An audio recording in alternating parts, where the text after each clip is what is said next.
This is a recording of 9-1. It's called Linear Equations and Inequalities, but you don't need the inequality part. We're only going through the linear equation part. That's why we only do 9-1, and then you can see in the computer in the My Math Labs it skips to chapter 10. While you go through these videos, the reason I made these videos, and you don't have to watch them, but the reason I made them is I know what it's like to try to read a math textbook. It's really hard. And then what do you put in your notes? Do you put every problem in your notes? Do you put some of them in your notes? And being that this class is only 5 weeks long, you don't have time to try to guess at what's important and what's not. And some things in this textbook are not going to be important to your final. Your final is 50% of your grade. And even if you have an A going into the final, if you don't pass the final with a C- or greater, you don't pass the class no matter what, even if you had an A on all your homework and quizzes. So I think the videos, I make them just so that it's narrowed down what is the minimum you need to know and how can I get it across to you in the quickest way, since many of you are working and some have families, little kids at home or whatnot. So I think probably the best way for the videos, and I'll just give you some advice, you don't have to do this, but I would probably watch a couple, screens, and then I would pause it, and then go back and make notes, then watch. It's hard to copy and understand and watch at the same time. And a lot of times, I teach middle school, and a lot of times I'll say, okay, just watch me for a second, and I'll show them a problem, and I'll back up and say, okay, let's make some notes.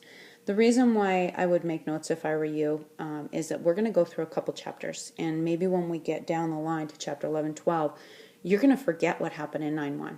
And a good, easy way is to just keep all your notes in a spiral or a notebook somewhere. Keep your homework in one area, keep your notes in the other. So you can quickly look through your notes. Also, as you take quizzes, if you miss problems on your quizzes, you can go back to the notes and highlight where you missed it. So when you go back to study for the final, those things stand out. Oh yeah, I didn't know how to do that. Or oh yeah, I did that wrong and for 5 problems and didn't know it was wrong. So you can do this any way you want. If I cover something on the videos that you're going, well, I didn't learn that in my other math class, and I don't know what she's talking about. She's skipping over it super quick. Just send me an email and tell me what you need, and I can shoot you a quick video and explain it, especially if you haven't had your previous math class for a while. So 9-1, like I said, is on linear equations. Linear equations, let me do this for you. The book shows you that linear equations are written in this form. Okay, let me change colors here for a reason.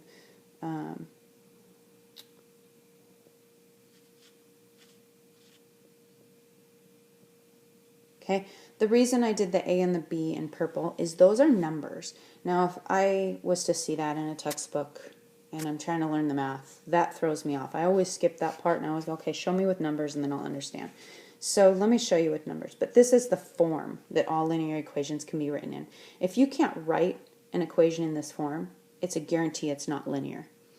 Linear equations just mean if you took this equation and you graphed it, which you're not doing right now, but if you were to graph it, it would make a straight line. And so if I take the equation x equals 1, and I'm taking some of these straight out of the textbook, okay? So that equation is not written in this proper form that they told us about. For one reason, it only has one thing on the left side. And for another reason, on the right side, it doesn't have a 0. So we're going to take this 1 and we're going to move it to the other side. Okay? And this probably should have been covered in your last math class. If you're like, I don't know why she's subtracting 1 from both sides, then make sure you send me a video. Or send me an email and I'll send you a video. So x equals 1 is the same as saying x minus 1 equals 0. So now it's in that form. So if I asked you what A was, you might say, well, there's nothing in front of the x. If there's nothing in front of the x, it's a 1. It's called an understood 1. The numbers in front of the letters are called coefficients. In a textbook, you'll never see them write the 1, but it's there. I always tell my middle schoolers it's the underwear coefficient because you wear your underwear, but you're not supposed to let anybody see it. And so they laugh and they think that's funny, and then they remember, oh yeah, the underwear coefficient. So A is 1 in this equation. b is -1. Do you see how I circled the sign in front of the number with it? That's important, because if it said +1, I would say it was +1. Since it says -1, I'm saying that it's -1, and that doesn't look good.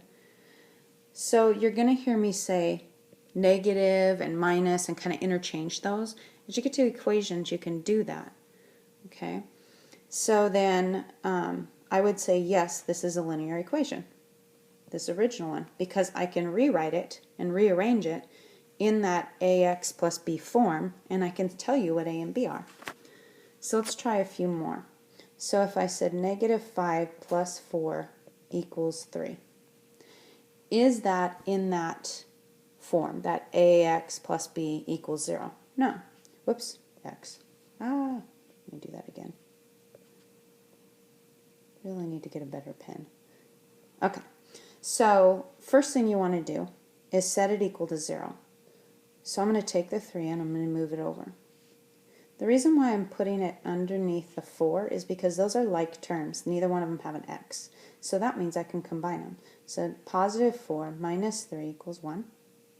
And it makes a +1, so I'm going to put the plus sign there. Then I'm going to bring down the -5x. When you're looking at these equations, think about them being bubbles. And this bubble comes down. Notice how I circled the sign in front of the number. That's important. It's super important when we start combining like terms. So now the equation is written in that form, and if I asked you what's a, you would say a is -5 and b is 1. So yes, it's a linear equation. Okay? What's not a linear equation? If I said 5x squared minus 10 equals 0, this would be no.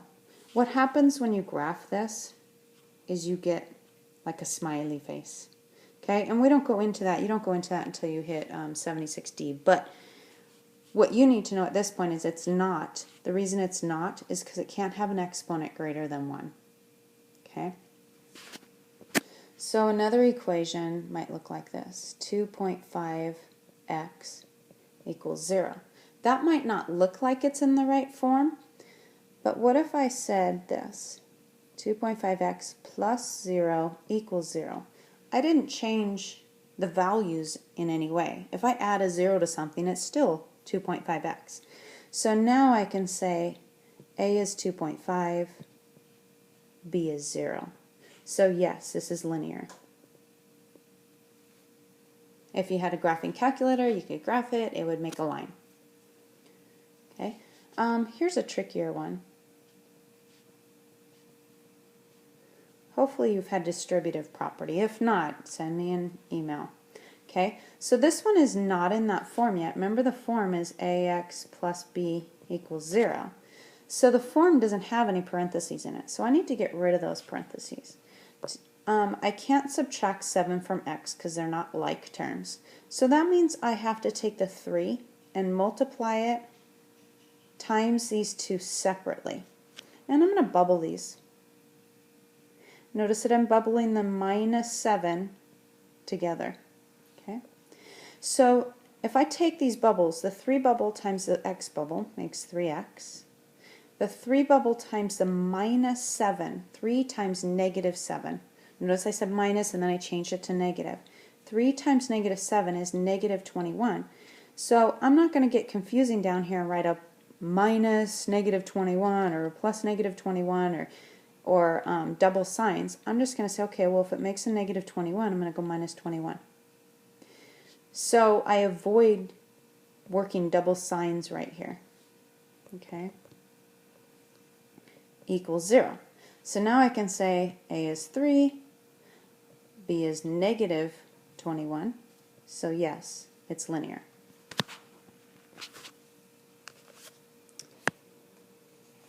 Okay, so then they go into solving equations symbolically. So if I have, all that means, solving symbolically, means using your math skills. Okay, so if I have 3m equals 12, and I wanted to solve for m, I always make my students draw a line so that they know that when they do something to one side, they do it to the other. When you're solving equations, and you should have had this in your last math class, like if you went to WAHI, you know that you have order of operations, plus and minus, multiply and divide, and so on, okay? If you didn't go to WAHI, you might have been taught, please excuse my dear Aunt Sally. But anyway, when you're solving expressions, you had to use the pyramid and you had to go down. But we're not solving expressions, we're solving equations, which means we're working backwards. Okay? So if you work backwards, you have to do it in a certain order. And you have to think about what things are opposite. Well, add and subtract are opposites. And multiply and divide are opposites. So if we want to undo something, we have to think about its opposite. So if I look at 3m, that's 3 times m. So the opposite of times is divide. So if I divide by 3, watch what will happen. So 3 divided by 3 is 1m. 12 divided by 3 is 4. So that's the same as saying m equals 4.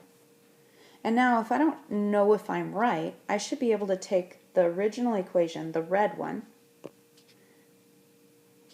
but instead of an m, I'm going to put a 4 in there. And I should be able to solve it on the left-hand side and see if it equals the same thing. If I get 12 equals 12, then I know that I did the equation right. So what's really nice about equations is you can always know if you're right. There's no question about it. You don't have to ask, gee, did I do that right? You don't have to look in the back of the book. You can plug it back into the original equation and it should work. If it doesn't work, then you know you did it wrong. So here's another problem. M plus 6 equals negative 10. So your goal is to try and get m by itself. So you always start on the side with the letter. So we talked about opposites. This says m plus 6.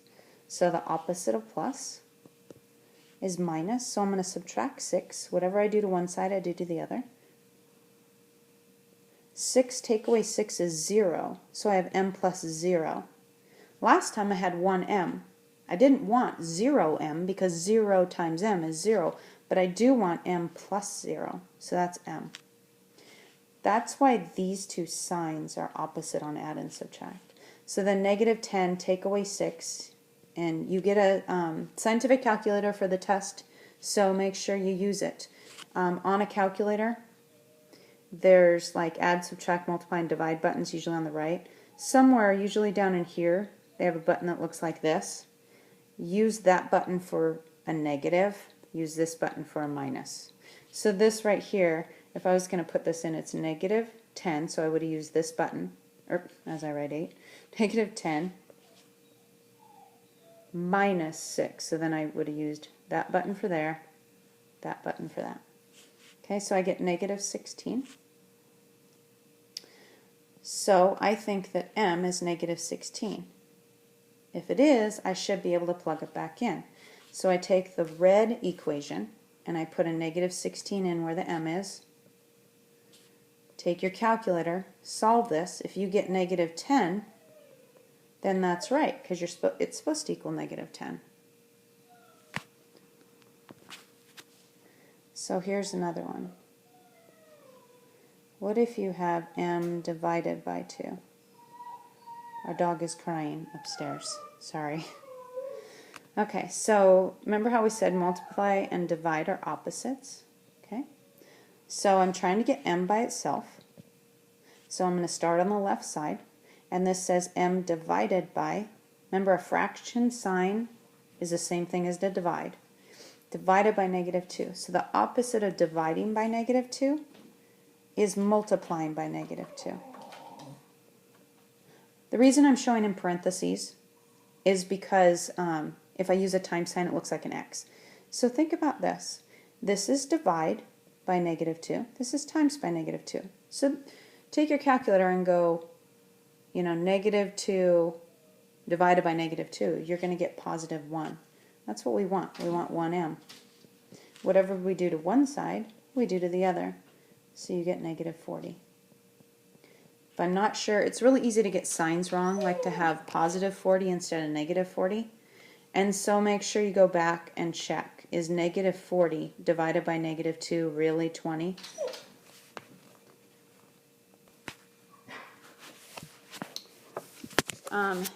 Here's another one. 30 equals m minus 5. So I wanted to throw one at you where the variable is on the right instead of the left.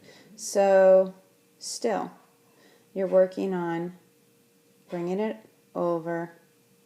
You start on the side with the m because you want to get m by itself. 30 plus 5 is 35. Okay, now these problems, you probably looked at them and went, oh, I know it's 35. 35 minus 5 is 30, duh.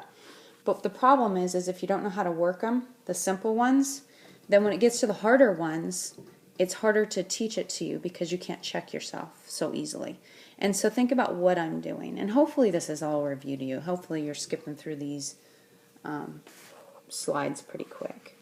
So then the book quickly goes into two-step equations. Okay, those were called one-step because it was only one operation we were doing. But if I have a problem like this, this is called a two-step equation. And remember what I told you about the order of operations, how we're going backwards, we're going up the pyramid. So plus and minus is first, multiply and divide is second. Keep that in your mind. So if you wrote steps to this, first step would be to do your add or subtract first. Second step would be to do your multiply or divide. So I'm going to draw my line. And I'm going to think about that bubble thing. This is a bubble. This is a bubble. So which bubble am I going to start with? Well, this bubble is a multiplication bubble because it has 2 and then a letter, and that means 2 times m. This bubble is an add bubble. Okay, so I'm going to start with that bubble first. I'm going to go minus 4. Pop, because 4 minus 4 makes 0. I'm going to bring down the 2m. This side's going to be 20. And now I just did this first step, add and subtract. So now I'm to the second step, multiply and divide. So this is 2 times m. So what's the opposite of times? I'm always doing the opposite. So the opposite of times is divide. So I'm going to divide both sides by 2. But also, you should kind of think about looking in here and saying 2 times what makes 20. Is that number going to be big or small? You know, because if you make a mistake, it's going to be multiplied when you divided or divided when you were supposed to multiply, or it's a positive negative mistake. And so those are easy to see. So 2 divided by 2 makes 1m. Okay, it's okay to put the 1 there. You just won't see it in the textbook. Okay, whoops, divided by 2. 20 divided by 2 is 10. Okay, so now in my calculator, I want to make sure that I'm right. So I'm going to look at the red. It's important that you go back to the original equation and look at the red equation. And I'm going to put a 10 in where the m is. So 2 times 10 plus 4. Your calculator should be scientific. It should do the order of operations forward for you. And then hit equals. If that equals 24, then you know you did it. If it doesn't, go back to the drawing board. Usually if it doesn't, it's usually a sign issue. Like if you end up with 10, my advice is to try negative 10. That's usually the case. Here's another problem. And again, I don't know where you're at in your math, and so that's why this video is kind of long. It's not a ton of information they're covering, it's just that I don't know where your knowledge base is. So I'm going to bubble, and I'm going to ask myself, what do those bubbles mean? Well, the first bubble is a division bubble. Okay, the second bubble is an addition bubble. So again, I get to start on the left because the letter is on the left. I'm going to start with the bubble that's an add bubble, and I'm going to subtract. Subtract 6. Pop. Bring down the m divided by 30. In your head, say that in a fraction. That's the hardest part, I think, for some people, is that divide sign. They go, well, that's a fraction. I don't know what it is. What do I do? Well, fraction is just divide. It's a fancy divide symbol. Remember in your calculator here, it's okay to use your calculator. You need to use it. Okay. that is a negative button. So the button that looks like this, that is a minus button. If you have a hard time with your calculator, you're like, I don't know what it is, I'm just going to do it by hand, I can't figure it out, go to the Tutor Lab and ask them to show you, or call me, tell me what kind of calculator you have, I'll look it up, and then I'll tell you how to use it. So this is going to make negative 102. So now I'm going to look back at my equation and say, okay, the next step has to be a multiply or divide. Well, it can't be a divide because this is already divide and I'm doing opposite. So I'm going to multiply by 30. Those cancel. I get m equals, yeah, I should have the calculator sitting here. Negative 3060. Okay? If you're wondering why those two 30s cancel, it's because one of them is m divided by 30, and you're multiplying it by just the plain old 30. 30 is the same as 30 over 1. So if you think about that, you can either cross cancel or just think about multiplying across. You're going to get 30m over 30. The 30 over 30 is going to equal 1. That's why it equals m in the end. Okay, then check it back in your calculator. Let me erase this so I have room. So here's your calculator. You're going to do negative 3060 over 30 plus 6. And you're going to see if that equals negative 96. We should probably talk about fractions in your calculator. You should have like a BC button. Sometimes they call it a BC button. And like if you wanted to put 2/3 into your calculator, you go 2, here's your calculator screen, 2, and then you hit the BC button. And what it'll do is it'll pop that 2 up into a fraction. So all of a sudden your screen will look like this. And then put a 3, and then you have to arrow over to get your cursor over. Each calculator is different, so just, you know, if you get stuck on your calculator, call me. It'll take me 2 seconds to figure out how to explain it to you. The best calculator you can probably get for this class and for the next couple classes that you have, the cheapest and the easiest to work, is the TI 30XS. It's called a multi-view. I think you can get it for like, I don't know, 10, 12 bucks. But that's probably the best one, the cheapest and the easiest to work. That's the one we tell our students to get at the middle school and even at the high school when the kids take algebra. They tell them to get that because they can't use a graphing one. Okay, so let's see. Some problems some examples that the book gave. And I'm going to go through these ones really quick. You are more than welcome to pause, try to solve them on your own, then hit play. That's what I would suggest at this point. I'm going to do 3 more pretty simple ones, and then we'll get to harder ones. So if you want to pause this and try and solve it on your own, that would probably be a good idea. Okay, so I'm starting on the left. I'm going to add 13 to both sides. I'm going to get 10x equals 13. I'm going to divide by 10. And I'm going to get x equals 13 over 10, or 1 3/10. It's okay to leave them improper. Okay, if you get something like 12 tenths, they want you simplifying that to 6/5, but you don't have to simplify it to 1 1/5. You don't have to turn it to a mixed number, but you can. Okay, so the next one, 1/2 x plus 3 equals 6. So if you want to pause it and try it on your own, I'm going to subtract 3 from both sides, leaving me with 1/2 x equals 3. A couple different ways you can think about this. 1/2 x is the same as x over 2. So you could rewrite it as x over 2 and multiply by 2. You can multiply by the reciprocal, which if you have 1/2, if you multiply 1/2 by 2 over 1, they end up canceling out and getting 1 whole. And you could do that on both sides.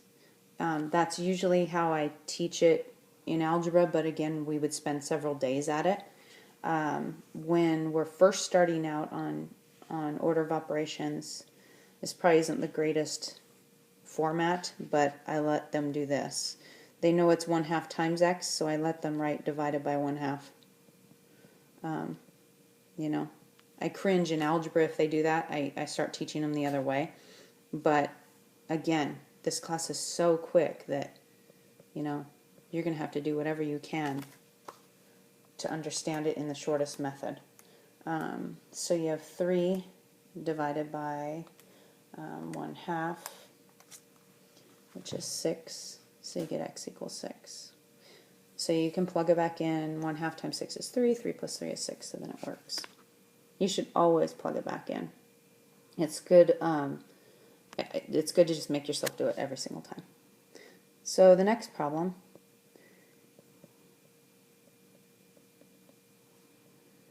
And again, it always amazes me how quick the college classes go. We wouldn't even get to this kind of problem for like a week, 2 weeks. Okay, so now you have a variable on both sides. So it's an extra step at the beginning. You're going to want all your numbers with variables on one side and just the plain numbers on the other side. So you're going to want to move stuff first. And to move, the only operations that you can use is add and subtract to move a whole thing. So I'm going to pick to take all my variables and move them to the left, but you don't have to. You can move them to the right. Okay, so I'm going to want to move this whole bubble over, pen's not working, over there. So I'm going to subtract 2x. The reason I'm not dividing by 2x is I'm not trying to get rid of the 2. I'm trying to move the whole 2 and x together. Okay, whoops, I probably shouldn't have bubbled right there. Okay, so I'm going to subtract 2x and subtract 2x. Hopefully this is a review for you. Again, if not, send me an email. 5x minus 2x makes 3x. Now it looks like what you had before. Okay, so this was the extra step. I had to move my things with x's over to one side. Notice that I didn't put them under the 7, I put it under the 5x because 5x and 2x are like terms. So now it's just like before. Okay, so you can go through and subtract 7. Divide by 3, and you get x equals -4/3. Plug it back into your calculator. On this one, plugging it back into your calculator, we should probably talk about that. So the original problem was 5x plus 7 equals 2x plus 3. And I thought the answer was -5/3. So what you want to do, -4/3.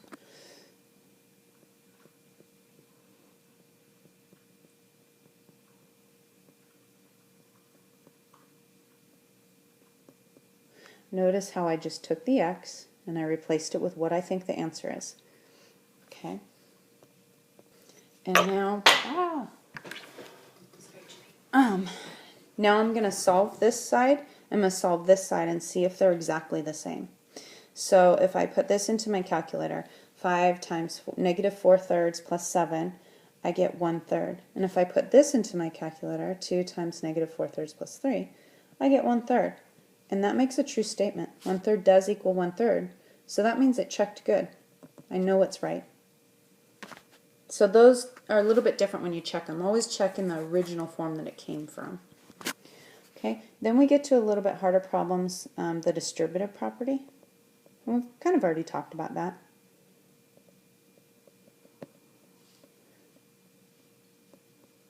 It's weird that they teach it after we kind of talked about it, but I'm just trying to go in the order of the textbook. So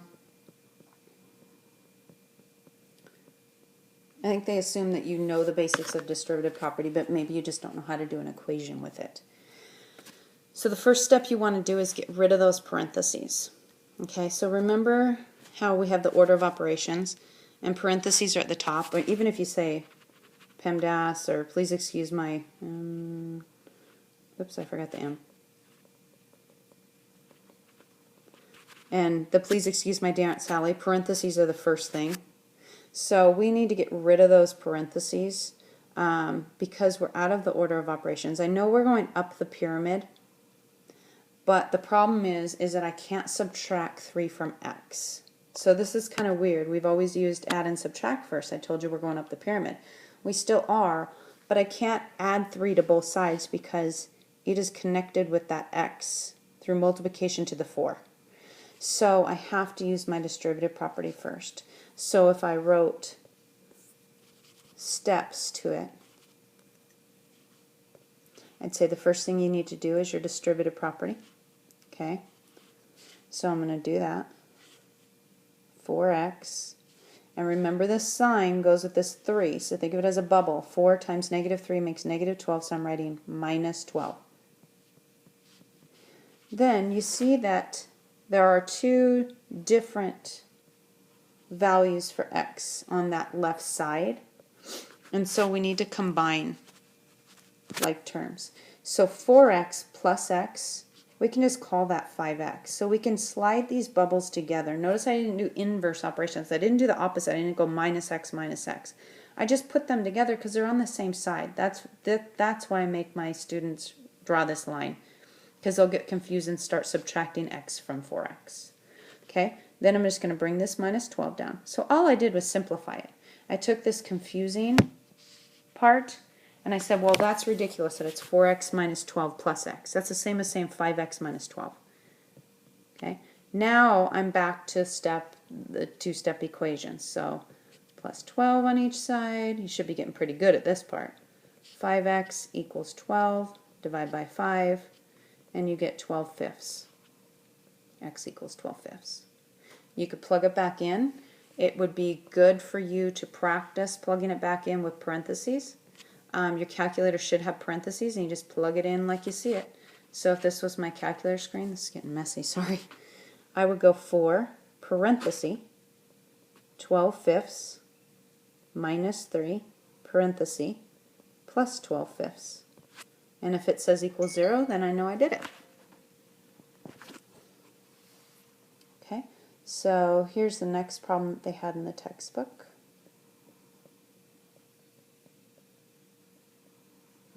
Yeah, that's a plus 1. Equals 3 times z plus 1. Those are z's, because if they look like my z's look like my 2's, right? So I got a lot of stuff going on here. Remember how I said distributive property should be your first? Okay, so I'm going to go ahead and do that. So I'm going to get 2 times 3z makes 6z. And remember, this is a negative 4, so 2 times negative 4 makes negative 8, or minus 8. I'm going to bring the plus 1 down. Okay, so this, let me change colors here for a second. This whole thing just is rewritten to look like that. Okay, now I'm going to take the 3, multiply it through 3z plus 3. The biggest error that students do is they forget the second part, the 3 times the 1. So if you know that your answer is wrong, that's one thing you can look for. Okay, so now, remember distributive property was first, we did that. The second thing I said was to combine like terms. This time, these are alike. Last time, the ones with the letter were alike. Now, it's the ones without. These are called constants. So if I notice that I grouped it with the negative in front of the 8. So if this 6z was gone, it would say negative 8 plus 1. Okay, so negative 8 plus 1 is negative 7. I'm going to bring the 6z down, equals 3z plus 3. Okay, now I have z's on both sides. So now I've got to get them all onto one side. Remember what we do to get the 3z to totally move to the other side. We use add and subtract. I'm going to subtract it. It's gone. I get 3 equals 3z, because 6z minus 3z is 3z, minus 7. I'm running out of room. Add 7 to both sides. I'm going to get 3z equals 10. Divide by 3. and I get z equals 10/3. So let me summarize all the steps for you really quick. And maybe you want a note card.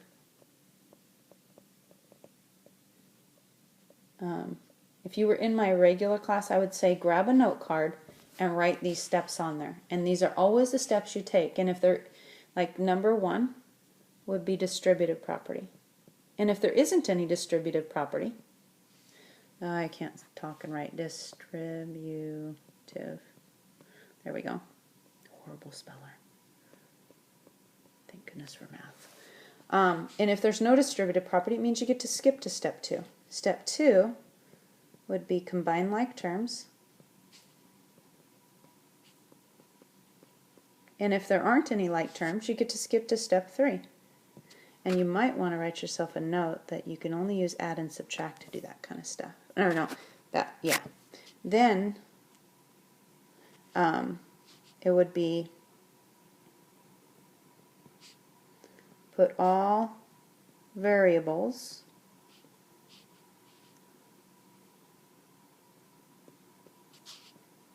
on one side.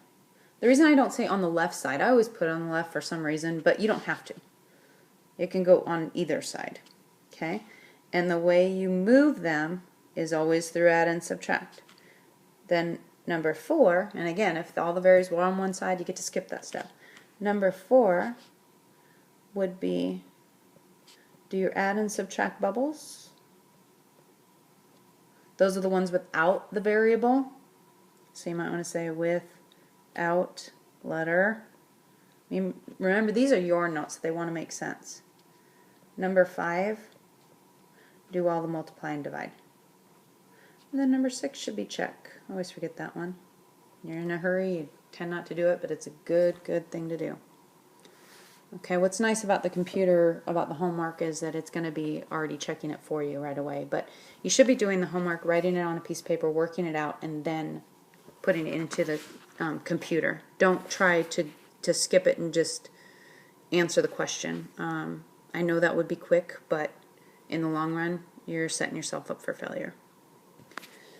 Okay, so one last thing, I think. Oh, 2 more things. Wow, this is a long one. Okay, so number of solutions.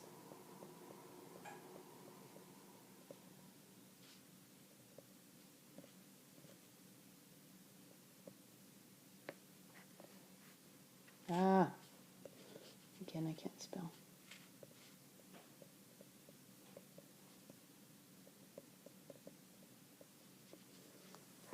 You can have 3 different types. You can have one solution.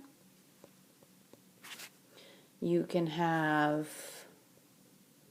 no solution. Let's call them no souls. Or you can have what's called infinitely many. If I spell something wrong, just ignore it. So you can have one of these.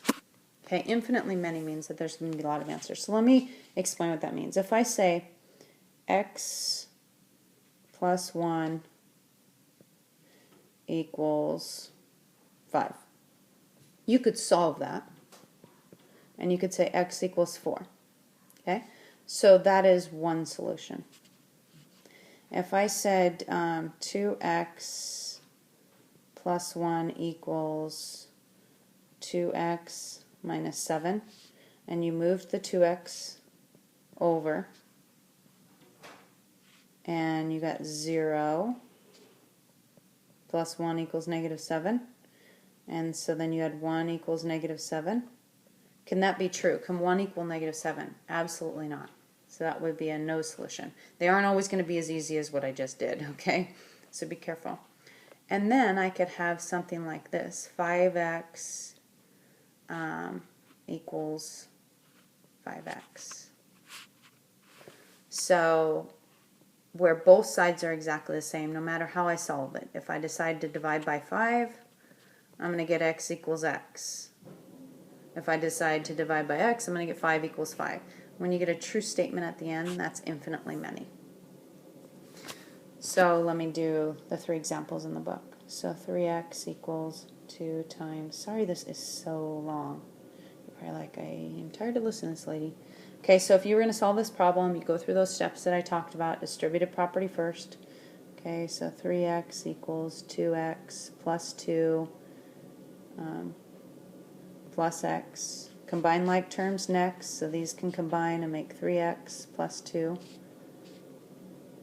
And then I'm going to move all the x's onto one side, and I'm going to get 0 equals 2. So can 0 equal 2? Absolutely not. So that is a no solution. That means there's no number that you can put in this equation that will make it equal on both sides. Not any number. Okay? So 2x minus x plus 1 equals x minus 1.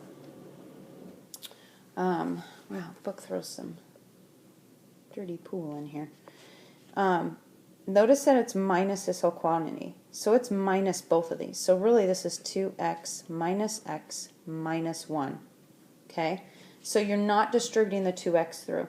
It's one of those underwear kind of things. There's really a 1 sitting here. If that's confusing to you and you want me to explain it more, send me a little note. Otherwise I'm going to assume that another teacher talked to you about it or that you understand how to distribute that minus through there. So I'm going to combine like terms. 2x minus x equals x minus 1. And look at this. I can stop at this point. Both sides are exactly the same. So that's going to be like 5 equals 5, 7 equals 7, x equals x. I mean, I can keep going, and I can go plus 1, and I get x equals x. What that means is that no matter what number you put in here, it's going to work. I could put 100 in there. It's going to make it true on both sides. I can put 300 in there. It's going to make it true on both sides. I could put negative 2.5 in there. It's going to make it true on both sides. So this is called infinitely many, meaning there's an infinite number of answers, that all numbers are an answer. And then we have 5x equals 2x minus 4. So again, use distributive property. Move all my x's to one side. Divide by 3. And I get x equals negative 8/3. That means there's one solution. So they're going to have a bunch of problems where they're going to ask you, is this one solution, no solutions, or infinitely many? Basically, in a nutshell, when you go to solve it, if both sides of the equation are exactly alike, infinitely many. If you get an equation that says x equals some number, one solution. If you get something that is untrue, like 0 equals 7 or 4 equals 8, no solution. Okay, then the book goes through talking about the base of a trapezoid. You do not need that. You get to skip it. So one more thing. All right. So solving for variables. And again, man, this goes so fast. I mean, this would have been like several weeks in my class. So hopefully a lot of this is a review, and if it's not, study your fanny off. If you have, they're going to give you equations, and they're going to say solve for a certain letter. And you're going to have to use all the rules that you know about equations and inverse operations and doing the opposite and moving things and what order to do it in. The book didn't give very many examples, and so I'm going to throw one of my own too. And then if you have any problem on the homework, write the one down that you want me to write a video to you on or send a video to you on. So if I have to solve for b, I'm going to go ahead and highlight what I'm solving for. So I got to get b by itself. That means I got to get rid of the a and I got to get rid of the 2. So I can't get rid of the a until I get rid of the 2. The 2 is hooked to the a plus b through division. So again, I'm going to use my inverse operations. What's the opposite of divide is multiply. So I'm going to multiply by 2. Those are going to cancel. I'm going to get a plus b equals 2c. I'm trying to get b by itself. Don't lose sight of what the goal is. So b and a are connected through addition, so I'm going to subtract off a. I'm going to get b on the left On this side, I can't subtract an a from a c, so the best I can do is just write it out, 2c minus a. That's the answer. You're solving for a certain variable. Okay, so the next problem is ab minus bc equals ac. And what if I asked you to solve for c? So I'm going to highlight what I'm solving for. Notice that c is part of both of them, which makes it a little bit tougher. So I'm going to pull over my bc so that all my c's are on the same side. Because I can't separate the b and the c right now because they're together. So I get ac plus bc. Both of them have a c. This is a huge jump. So again, send me a video if you're totally confused on what's going on. Both of these have c. And so I'm going to undo the distributive property. I'm going to take out a c. So this is the same as saying c times a plus b. Because if I have c times a plus b, and I asked you to simplify that, you would multiply the c through, you get ac plus bc. So I undid it. The reason I undid it is so that I can now divide it off. So c is connected to a plus b through multiplication right here. So I'm going to divide by a plus b. So those cancel. I get c equals a over b divided by a plus b. Can't do anything else. That's as far as you can go because of the addition in the denominator. I will try to maybe make a worksheet with more of these problems on it. I'm going to look at what portion of the final it is. The last part, on the homework, they don't have it really that much in the textbook there and the examples, but in the homework, there's 2 story problems at the end. And so story problems, don't let them freak you out. Story problems always have an equation. Okay, so let's say I said this was the equation, and I said I was going to rent a big machine to move a lot of dirt in my yard. So I'm going to, rent one. I don't even know what you call them. Those big machines that are expensive. And I said this was the equation for the total cost. So C equaled total cost. And X is the hours that I rent it. So basically the company's going to charge me $225 to rent it and then $20 an hour for when I have it. And so they will sometimes ask you to solve for C and sometimes to solve for X. So you got to figure out which one am I filling in. So if I said to you, how